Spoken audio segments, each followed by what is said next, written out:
Hello everyone. जब एक teacher पहली बार क्लासरूम में जाती है, पढ़ाने से भी पहले जो उसके दिमाग में सबसे ज़्यादा ख्याल आता है वो यही है, सबसे ज़्यादा जो डर उसको लग सकता है वो यही है, किस तरह से वो अपने क्लास में अपने स्टूडेंट्स के साथ अपनी बॉन्डिंग क्रिएट कर सके, किस तरह से वो एक हेल्दी इन्वायरमेंट अपने क्लास में क्रिएट कर सके, जिससे कि उसके वो जो भी पढ़ाए बच्चों को ईज़िली समझ में आए और उसकी जो पूरी जर्नी है उस क्लासरूम में वो बहुत स्मूथ हो जाए। इसके लिए हमें क्या करना चाहिए? क्या टीचर को सिर्फ क्लासरूम में पढ़ाना चाहिए, सिर्फ बोलते रहना है, एक्सप्लेन करना है और बच्चों को सुने? क्या वो एनवायरनमेंट आपको लगता है परफेक्ट है, या वो सिनेरियो आपको ज़्यादा बेटर लगता है जहाँ पे कि टीचर और स्टूडेंट में एक प्रॉपर हेल्दी कॉन्वर्सेशन हो, वो अपने थॉट्स जो हैं, अपने जो विचार है वो आपस में शेयर कर सके, एक्टिविटीज साथ में कर सके? आपको क्या लगता है कौन सा सिनेरियो ज़्यादा बेटर है?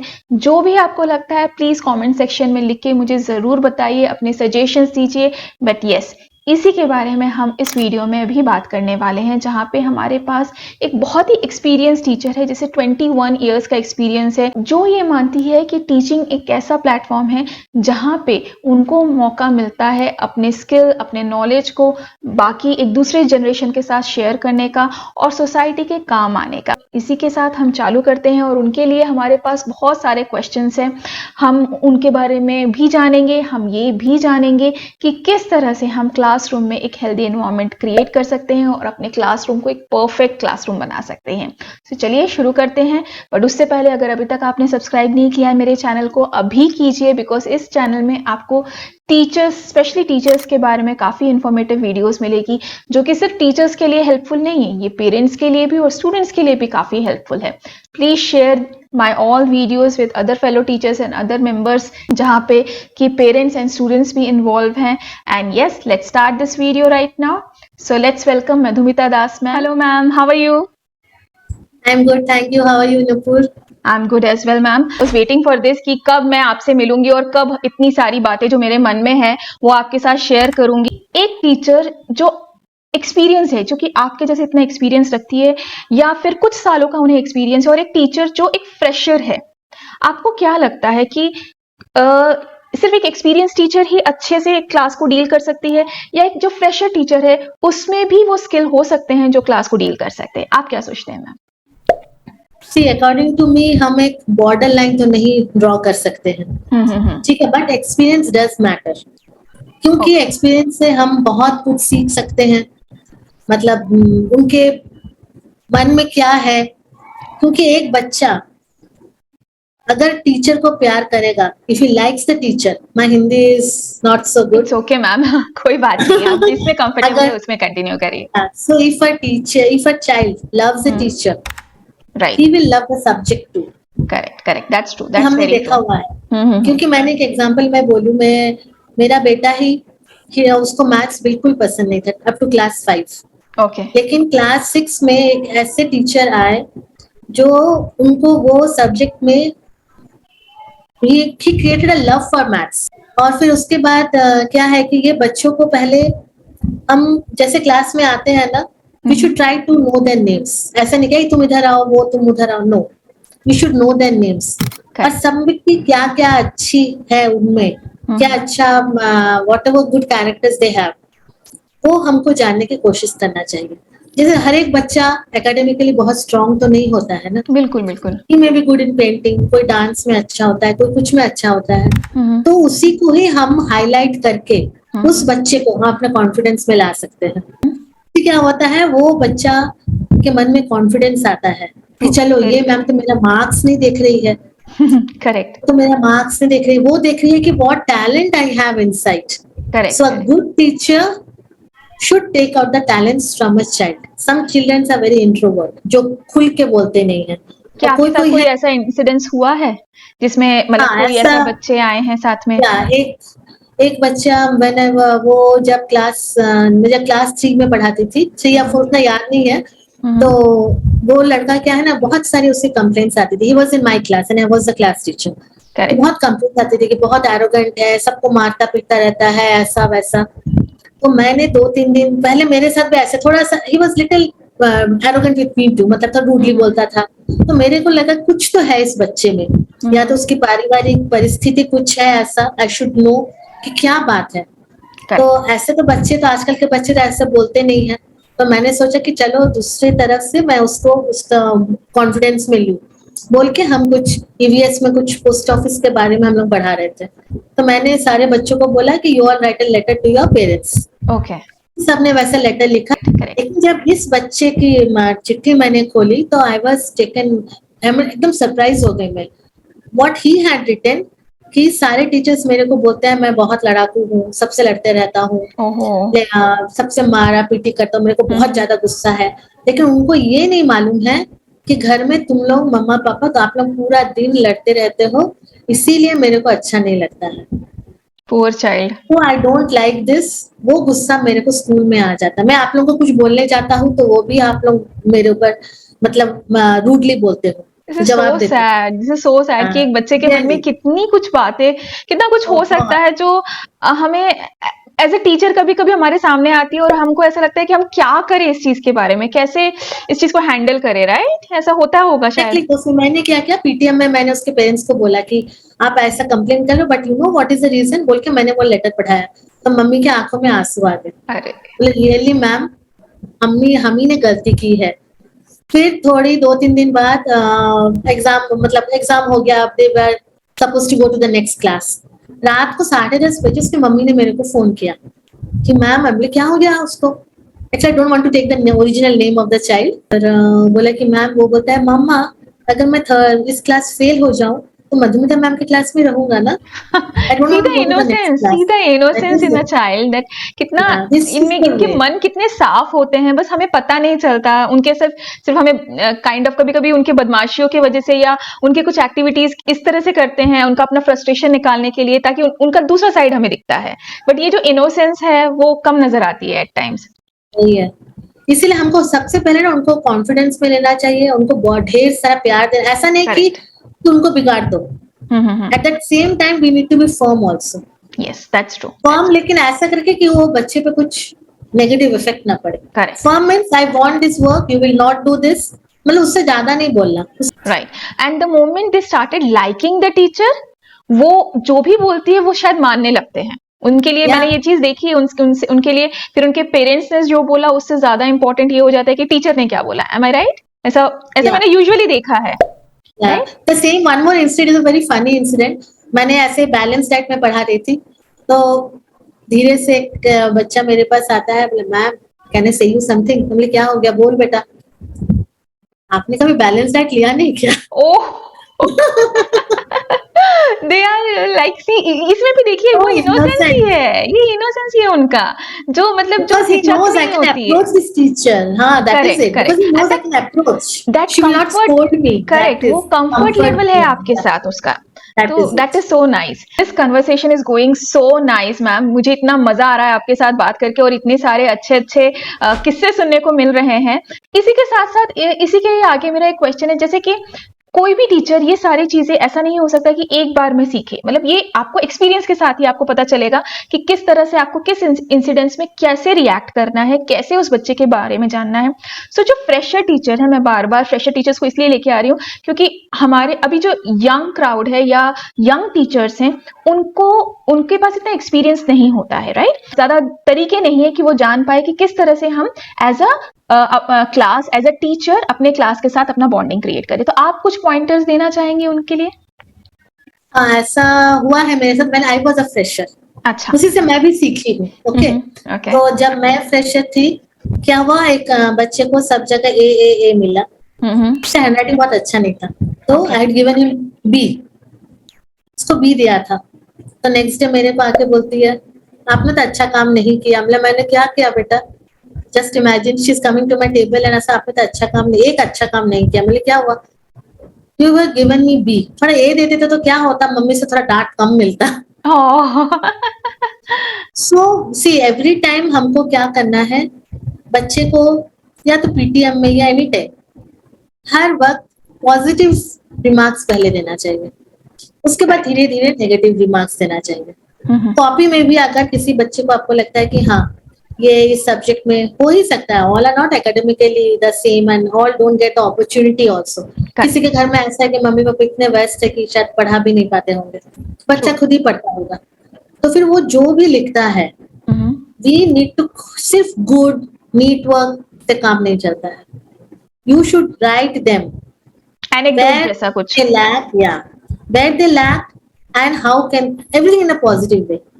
Suppose किसी बच्चे ने अच्छे से कुछ ऐसे या कुछ लिखा है, लेकिन उसकी ग्रामेटिकली बहुत मिस्टेक्स है, स्पेलिंग्स मिस्टेक्स है, तो उसको बहुत सुंदर सा एकदम वो स्माइलिंग बड़ा सा फेस देके your work is very neat, पहले बच्चा खुश हो जाता है.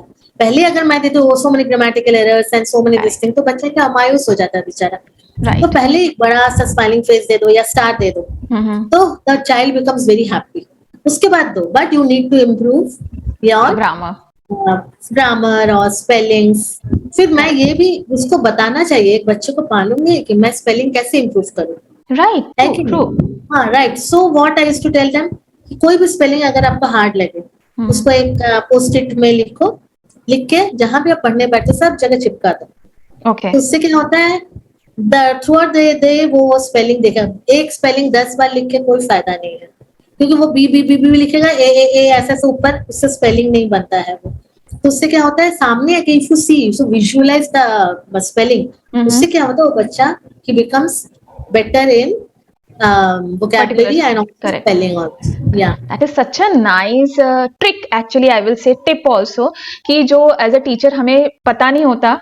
That's so nice of you to that कि आपने हमारे साथ ये शेयर किया कि आप अपने स्पेलिंग्स जो भी हार्ड स्पेलिंग्स है उसको आसपास लगा सकते हैं, जिससे कि जाते आते you can just see the spelling and उससे आपका रिवीजन होता रहे आपके दिमाग में कहीं ना कहीं. और वैसे भी कहा जाता है जितना ज्यादा हमारे सामने चीजें आती हैं हमारे दिमाग में वो कहीं ना कहीं स्टक हो जाती है, बैठ जाती है. राइट. सो ये राइट, ये these points we as a fresher teacher हम यूज कर सकते हैं. पीटीएम के अलावा एक क्लासरूम में भी क्या हम कुछ कर सकते हैं? या in the class also we can use many tricks. जैसे है कि अगर हम कोई भी टॉपिक लेके पढ़ा रहे हैं, तो बच्चों का क्या होता है ना, लिसनिंग स्पैन जो होता है, it is hardly 3 to 5 minutes. That's true. और एट द मोस्ट 10 minutes. उससे ज्यादा वो सुनेंगे नहीं, कुछ भी हो जाए. हम लोग जितना भी समझाने की कोशिश करें, कुछ भी करें. इसीलिए we need to bring some changes at this moment. अपना स्ट्रैटेजी चेंज कर देना है. तो मैं क्या करती थी, बच्चों को 3 रो अगर होता था, एक रो को बोलते सब चलो तुम लोग बोलो वी आर अलाइव, दूसरा वी आर अवेक. सारे क्लास एक साथ चिल्ला के बोलते वी आर एंथुसियास्टिक. वाओ. तो बच्चे एकदम खुश हो जाते थे एकदम कि चलो कुछ तो बोलने को मिल रहा है, हमको कुछ करने को मिल रहा है other than books and notebooks and हाँ कुछ तो हम और भी कर रहे हैं. राइट. Wow, this is.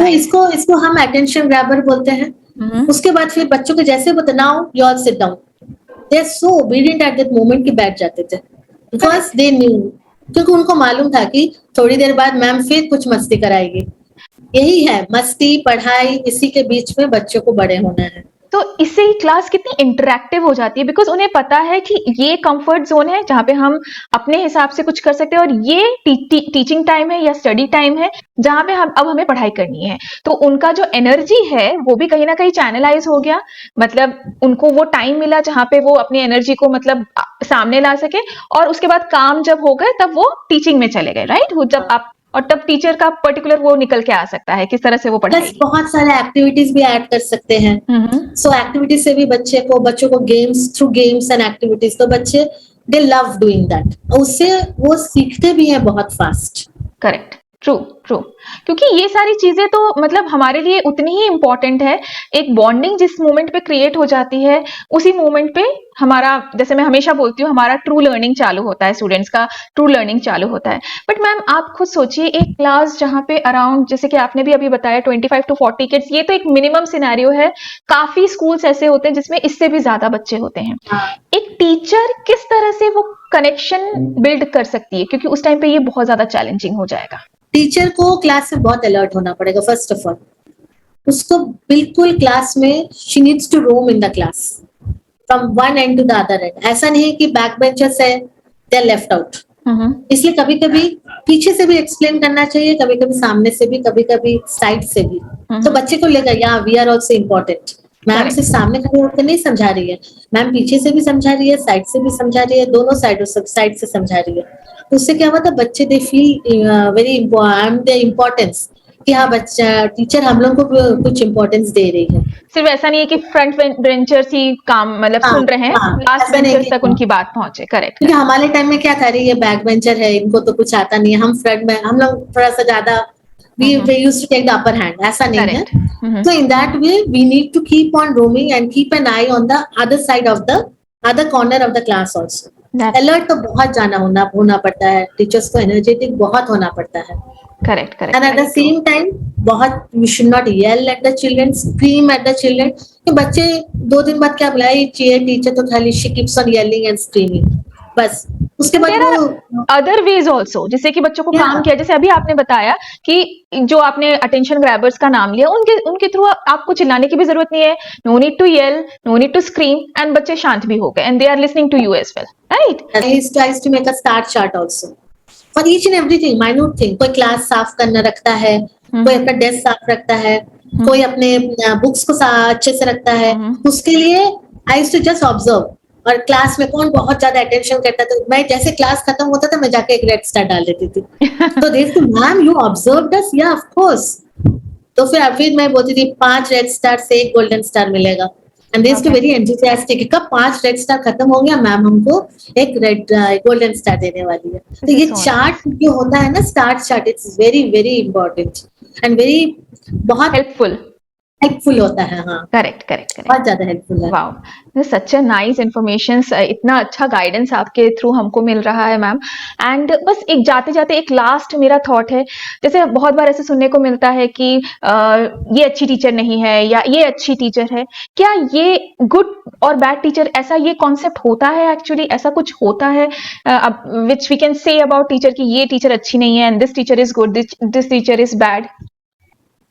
ये हमारा मन का एक भ्रम होता है, व्हाट आई थिंक। अगर कोई इस प्रोफेशन में आता है तो जरूर पढ़ाने के लिए आते होंगे, बच्चों से लगाव है इसीलिए आते होंगे। तो मैं भी किसी बच्चे पे कुछ बोल दिया या थोड़ा सा कड़क से बोल दिया तो वह बच्चा रोता हुआ घर जाता है, आज मैम ने मेरे को डांट दिया, but the parent doesn't know what is the scenario in the class, या बच्चे ने क्या क्या कितनी हद तक क्या की होगी उसको नहीं मालूम है। तो टीचर क्या, पेरेंट्स बोला ये टीचर तो बिल्कुल अच्छी नहीं है, तो ये क्या होता है ना, उस बच्चे में बहुत इफेक्ट होता है।